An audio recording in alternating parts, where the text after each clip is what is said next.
مولا کا بھی حوالہ آپ نے دے دیا، اور بھی وہ امام بہقی ہے میرے خیال سے، انہوں نے بھی اس کو کوڈ کر کے حوالہ دیا ہوا ہے۔ ہاں جی میں وہ حوالہ پڑھ دیتا ہوں۔ علامہ بہقی، ہاں جی۔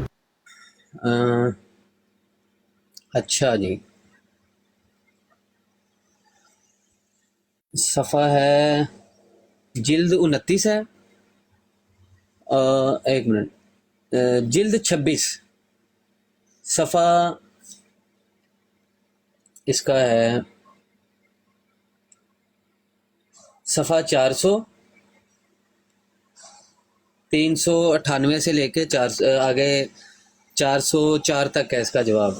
میں سوال پڑھتا ہوں پہلے، میرے خیال سے یہی ہے، نہیں یہ حسین بن منصور حلاج ہے ان کا ہے، نہیں یہ والا نہیں ہے، اس میں بھی ہے جواب اسی نوعیت کا، لیکن میں وہ جو حوالہ آپ کہہ رہے ہیں نا اس کا میں جواب آپ کو یہاں پہ ہی تھا سیو، 1-2 منٹ دیں میں نکال لوں۔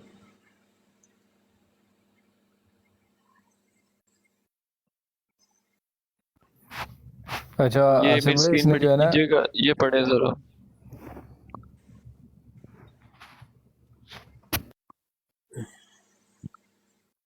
نظر آ رہا ہے سب کو؟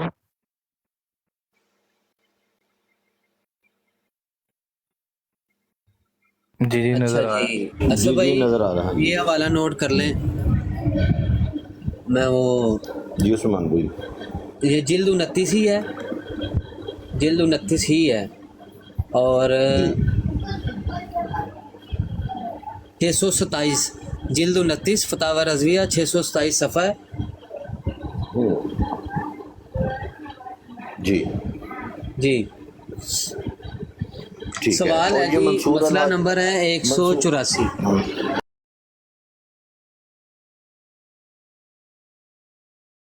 کیا فرماتے ہیں علماء دین و مفتیان شرع متعین اس مسئلہ میں کہ جب نیکی بدی میزان میں تولیں گے تو نیکی کا پلڑا بھاری ہوگا یا بدیوں کا، کیونکہ قاعدے سے جب نیکیاں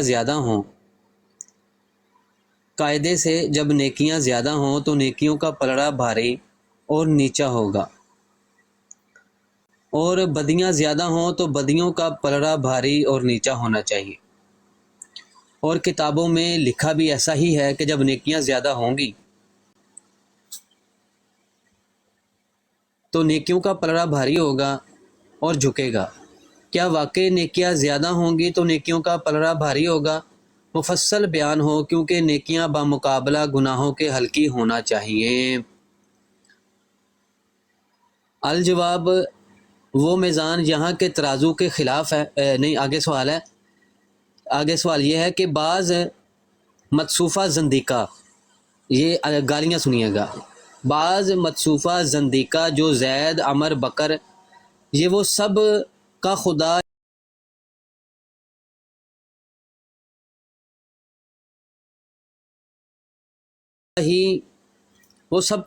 ہی خدا کہتے ہیں، وہ یہ دلیل لاتے ہیں کہ اس وجہ سے منصور نے دعویٰ ان الحق کا کیا، با یزید بستامی رحمۃ اللہ علیہ نے اسی کے لیے سبحانی معظم شانی میں پاک ہوں، کتنی عظیم میری شان ہے فرمایا، اور شمس تبریزی نے اسی وجہ سے کم باذنی اٹھ میرے حکم سے کہہ کر مردہ زندہ کیا۔ اب عرض یہ ہے کہ کیا یہ کلمات واقعی یہ اوپر کے بزرگوں سے صادر ہیں؟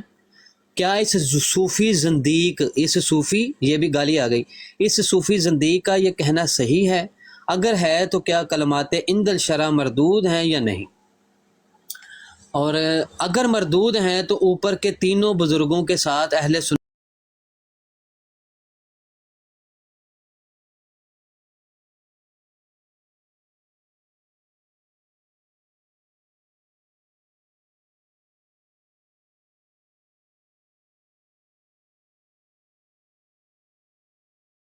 جواب سنیے اعلیٰ حضرت کا۔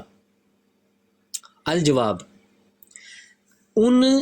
ان زنادقہ یعنی کہ ان زندیقوں کا یہ کہنا ہے کہ یہ قول کفر صریح ہے، اور ان کے قول کی صحت کا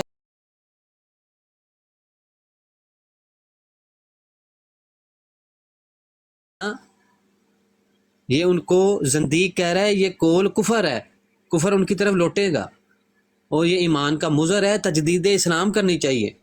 وہ تینوں حضرات اکابر اولیاء عظام میں سے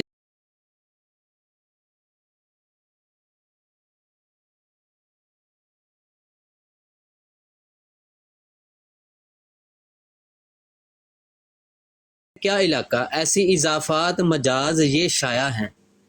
حضرت حسین منصور ان الحق نہیں کہتے تھے، بلکہ ان الحق میں ہی حق ہوں۔ اب اطلاع الہی کے لیے سامعین کی فہم کی غلطی تھی، اور ان کی سسٹر بہن اکابر اولیاء اکرام سے تھیں۔ ہر روز اخیر شب میں جنگل کو تشریف لے جاتی اور عبادت الہی میں مشغول ہوتی۔ ایک روز حضرت حسین منصور کی آنکھ کھلی اور اپنی بہن کو نہ پایا، شیطان نے شبہ ڈالا۔ دوسری رات قصداً جاگتے رہے، جب وہ اپنے وقت معمول پر اٹھ کر باہر چلے، یہ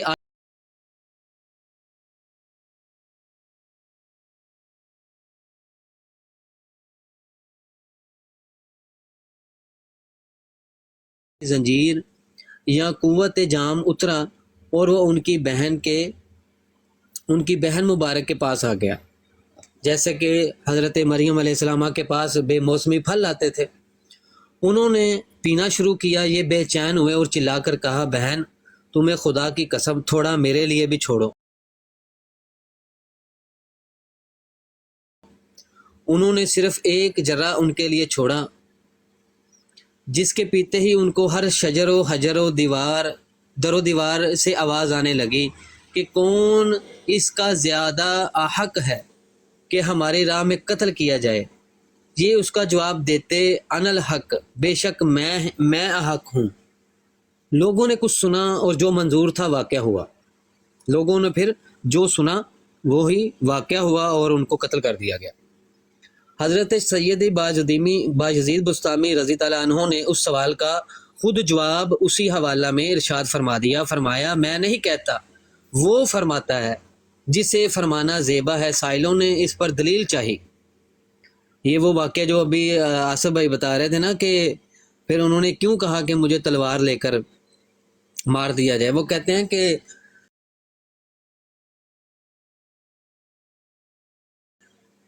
حضرت سید یزید بسطامی وہ فرماتے ہیں کہ میں نہیں کہتا، وہ فرماتا ہے جسے فرمانا زیبا ہے۔ سائلوں نے اس پر دلیل چاہی تو انہوں نے فرمایا تم سب ایک ایک خنجر ہاتھ میں لے کر بیٹھ جاؤ، جس وقت مجھے ایسا کہتا سنو، بے تعامل خنجر مارو کہ ایسے قائل کی سزا قتل ہے۔ انہوں نے ایسا ہی کیا۔ جب حضرت پر حالت وارد ہوئی اور وہی کلمہ نکلا، اور ان سب نے بے مہار با خنجر مارے۔ جس نے جس جگہ کے قصد پر خنجر مارا خود ان کے ہی لگ گیا۔ جب حضرت کو افاقہ ہوا، ملاحظہ فرمایا یہ سب گھائل پڑے ہیں۔ فرمایا میں نہ کہتا تھا، میں نہیں کہتا، وہ کہتا ہے جس کا کہنا بجا ہے۔ سیدنا موسیٰ کلیم اللہ نے کوہ طور پر اس درخت میں سے آواز سنی۔ یہ آگے وہ دلیل دینے لگے ہیں کہ اس درخت میں سے آواز سنی، اے موسیٰ میں ہوں اللہ رب سارے جہانوں کا، اس درخت سے۔ کیا یہ درخت نے کہا تھا؟ ہاشا، بلکہ رب العالمین نے درخت پر تجلی فرمائی اور حضرت کلیم کو اس میں سے ندا مسموع ہوئی۔ کیا وہ ایک درخت پر تجلی فرما سکتا ہے، باجزید بسطامی رضی اللہ عنہ پر نہیں؟ کیا محال ہے کہ باجزید بسطامی پر قلبی کرے اور سبحانی ما اعظم شانی، میں پاک ہوں کتنی عظیم میری شان ہے کہے، اور لوگوں کو اس میں سے ندا آئے؟ یہ اس کا وہ جواب دیتے ہیں۔ آگے کہتے ہیں حضرت مولوی قدس اللہ شریف فرماتے ہیں کہ ایک جن جس پر تسلط کرتا ہے اس کی زبان سے کلام کرتا ہے، ایک جن جس پر تسلط کرتا ہے اس کی زبان سے کلام کرتا ہے، اس کے جوارح سے کام کرتا ہے۔ کیا تمہارے نزدیک اللہ رب العز و جل ایسا نہیں کرتا؟ کلام اس کا ہے، زبان یزید کی۔ با یزید شجرہ موسیٰ ہیں اور متکلم وہ ہو جس نے فرمایا انی ان اللہ رب العالمین، کہ میں ہی ہوں تمام جہانوں کا رب۔ یہ انہوں نے خود اس کا جواب بھی دیا ہوا ہے، اور